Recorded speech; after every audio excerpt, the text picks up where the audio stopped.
of a world marked by tragedy and beauty, there must be those who bear witness against unnecessary destruction and who, with faith, stand and lead in freedom, with grace and power. There must be those who speak honestly and do not avoid seeing what must be seen of sorrow and outrage, or tenderness and wonder. There must be those whose grief troubles the water while their voices sing and speak refreshed worlds. There must be those whose exuberance rises with lovely energy that articulates earth joys. There must be those who are restless for respectful and loving companionship among human beings, whose presence invites people to be themselves without fear. There must be those who gather with the congregation of remembrance and compassion, draw water from old wells, and walk the simple path of love for neighbor. And there must be communities of people who seek to do justice, love kindness, and walk humbly with their God, who call on the strength of soul force to heal, transform, and bless life. There must be religious witness. These words by the Reverend Dr. Rebecca Parker, past president of the Star King School for the Ministry, our Unitarian Universalist Seminary in Berkeley, California, speak to the fact that a religious response is demanded by the presence of both horror and wonder in our lives. We might not have much control over what happens in the world, particularly the bad things that happen, but we always have control over when and how to respond. As Parker puts it, we can respond by being honest about what we're witnessing. And mainly that means being honest with ourselves. We can respond through lament. That's being honest with ourselves about our grief, while still celebrating the gifts of our lives. We can respond by working for beloved community, both within and particularly beyond our walls. We can respond by remembering who we are and where we came from, by affirming what matters to us, by loving one another. And we can respond through community, by deepening our relationships with one another, with the Spirit, and with the world. This month's Soul Matters theme offers us another way we can respond, by nurturing beauty. As Soul Matters puts it in introducing this theme for May, beauty. We appreciate it. How could we not? We wonder at it, get absorbed in it, analyze it, if it's got a frame around it. We make it, grow it, point at it, collect it, share it, save it. But how often do we listen to it? How often do we ask, what is it trying to get me to hear? Rather than, do I like it or not? It's just so hard to step outside our mangled view of the world that sees everything in the light of consumption. Not everything is here for our possession. Not everything is here to entertain us. Not everything is meant to be put to use, even you. We must find our way back to those questions that were once alive but are now buried deep. What if beauty is here to make us wise? What if beauty is the way the sacred speaks? Yes, it does so much more than decorate. It demands, it calls, it asks for commitment. It doesn't just say love and appreciate me. It says protect me, fight for me. It steps out in front of us and points to a precious world that needs our help. It paints a picture of new ways of living and declares, follow me there. It says, even in hellholes, I find a way to grow. It sings, this world was made for more than work. It whispers, use me to heal. It pleads, nurture a new relationship with me, one that allows me to talk. So what is beauty saying to you? I understand why Soul Matters picked nurturing beauty as its theme for May. It's spring, at least for those of us in the Northern Hemisphere, and April showers bring May flowers, though it seems we've had no shortage of rain this month. Also, many UU congregations hold their flower communion in May. We're doing ours next Sunday, and I'll say more about that shortly. I like the fact that Soul Matters presents beauty not as a passive phenomenon, something we consume for the mere decoration of our lives, but as an active spirit that calls us, invites us, even makes demands of us, that we nurture it and make the world a more beautiful place. What if beauty is the way the sacred speaks? Some years ago, there was a modest uproar in progressive religious circles when the Reverend Lillian Daniel, a Congregationalist minister, wrote an article she titled, Spiritual but Not Religious? Please stop boring me. Daniel explained that she was tired of strangers who, when they learn that she's a minister, not only tell her why they don't go to church, but also preemptively defend their right not to go to church by identifying themselves as spiritual but not religious. And Daniel was particularly tired of hearing that the extent of that spirituality usually seemed to be limited to enjoying sunsets. As she put it, next thing you know, they're telling me that they find God in the sunsets. These people always find God in the sunsets and in walks on the beach.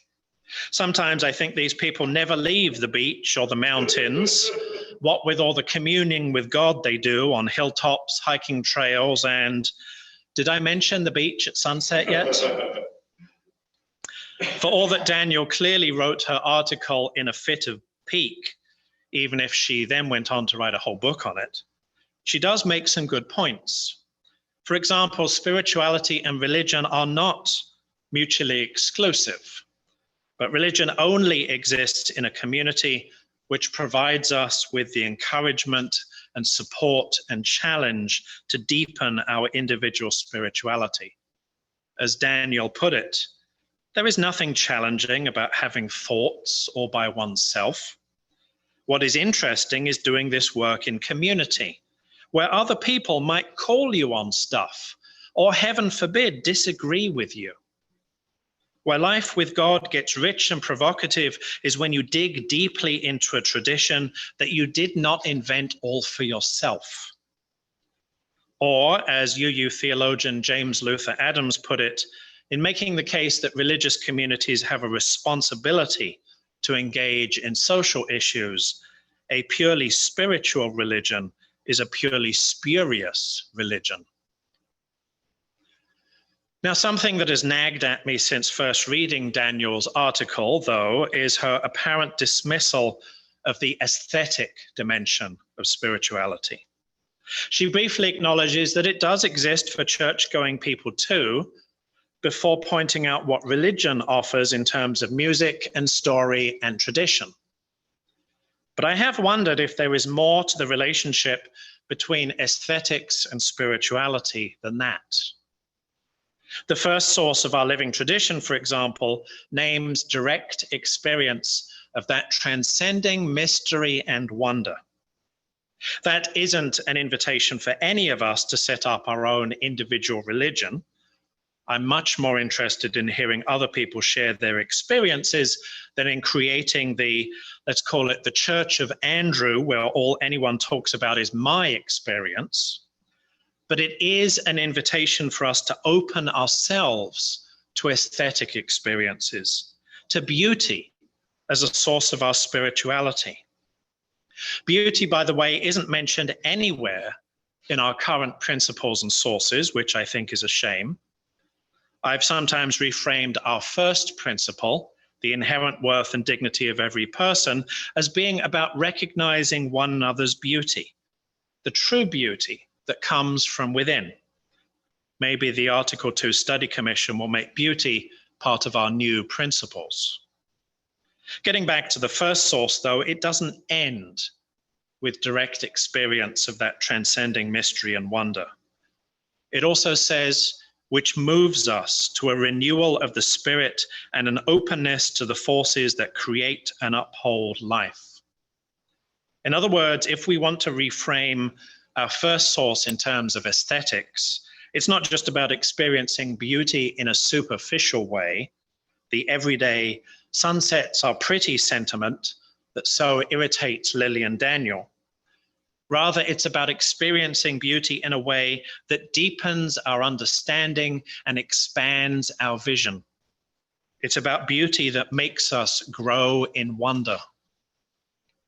Perhaps the sunset inspires us to paint a picture or compose a song that we can share with other people in praise of the glories of the cosmos. Perhaps the sunset reminds us that due to the finite speed of light, we're actually seeing the sun as it was 8 minutes ago, and we appreciate the vastness of space and time. Perhaps the sunset, particularly if we are on a beach, makes us think about the tides and the role they play in maintaining life on Earth, indeed in allowing life on Earth to develop in the first place. Perhaps the sunset nudges us to finally get solar panels on our roof. Perhaps the sunset, when it gives everyone's face that warm glow, helps us understand that we really are all one family. And these are just some of the things that I can put into words. So if we were to rewrite our first source more poetically, we might indeed ask, what if beauty is the way the sacred speaks? Beauty is not a passive phenomenon, something we consume for the mere decoration of our lives. It's an active spirit that calls to us, invites us, even makes demands of us, that we nurture it and make the world a more beautiful place. In the service next Sunday, as I said earlier, we'll hold our flower communion in person for the first time in 3 years. Next year is the 100th anniversary of the flower ceremony, which will be very exciting. Since it's been a few years, though, I want to share with you the story of how this important UU tradition came to be. Norbert and Maya Čapek were ministers at Unitaria, the Unitarian Church of Prague, when they created the flower communion that they held for the first time on June 4th, 1923. Though they were both Czech, they had met in New York. Norbert, a Slovak Baptist minister expelled for his increasingly progressive views, and Maya, a graduate of the School of Library Science at Columbia University. And together they discovered Unitarianism. Returning to their homeland after World War I, they decided to share the good news of Unitarianism with their fellow Czechs. So they started what soon became the largest Unitarian congregation in the world. For what was supposed to be a church, though, some members felt that it lacked spirituality. Services were more like lectures with no hymns or ritual elements. So the Čapeks created the flower ceremony, for which everybody coming to the service would bring a flower. All of the flowers would be gathered and consecrated together, and then everyone would be given one of the flowers to take with them. Norbert wrote prayers, hymns, and other liturgy for the flower ceremony, and Maya brought it to the United States during her efforts to raise funds for Czech relief during World War II. Unitarian and then Unitarian Universalist congregations have celebrated the Čapek's flower ceremony each spring ever since. We often relate the message of the flower ceremony to our first principle, the inherent worth and dignity and beauty of each person. This was certainly something that both Norbert and Maya preached, at least in their own terms, and with more urgency as the Nazis rose to power in the years before World War II. In the face of an ideology that claimed that only certain people were good, only certain people were perfect, only certain people were beautiful, only certain people were human, the Chapeks reminded their congregants that they were beautiful too, just as every flower is beautiful.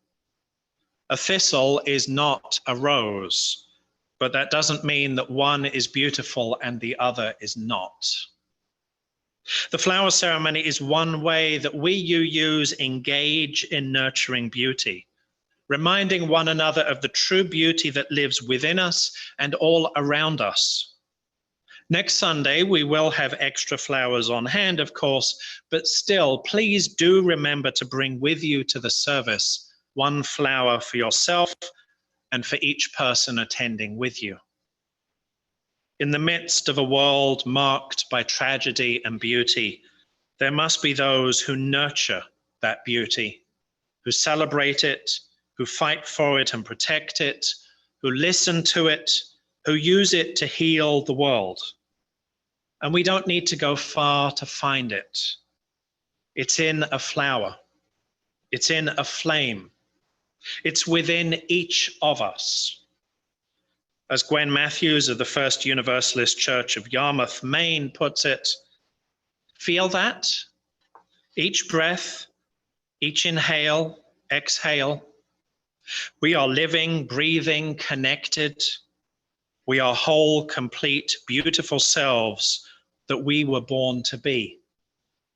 Feel that in your bones, in your muscles, in your heart, in your blood. That is the extraordinary you, the you who was born for this time, this place, this moment. Feel that, the struggle, the worry, the pain, the loss, the grief. It is still you. You are still whole, complete, beautiful, extraordinary. Feel that. May it be so.